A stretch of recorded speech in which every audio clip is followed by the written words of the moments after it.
Alors moi j'aimerais savoir en tant que chercheur, est-ce qu'il y a des images, est-ce qu'il y a des données qui ont été reçues du DWST qui t'ont particulièrement marqué? Moi, je vais pas te mentir, moi celle qui m'a le plus marqué, c'est évidemment la nébuleuse d'Orion, puisque c'est nous qui l'avons faite, c'était nos propres observations, donc évidemment elle est particulière pour moi. Après, il y a d'autres images qui m'ont vraiment beaucoup marqué, par exemple celle de la nébuleuse de l'Aigle, les piliers de la création, qui a été très commentée, qui est vraiment magnifique. Donc je dirais c'est ces deux images voilà, vraiment moi, qui m'ont le plus bouleversé. Moi, c'est une des choses qui m'a beaucoup marqué, c'est que désormais, dans la communauté scientifique, on est en train de parler de est-ce qu'on détecte telle ou telle molécule sur telle ou telle planète extrasolaire, et est-ce que cette molécule, si elle était vraiment là, est-ce que ça voudrait dire qu'il y a de la vie sur cette planète?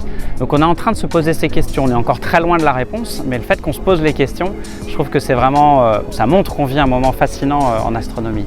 Après nous, on a aussi découvert une molécule un petit peu par hasard dans un système planétaire en formation.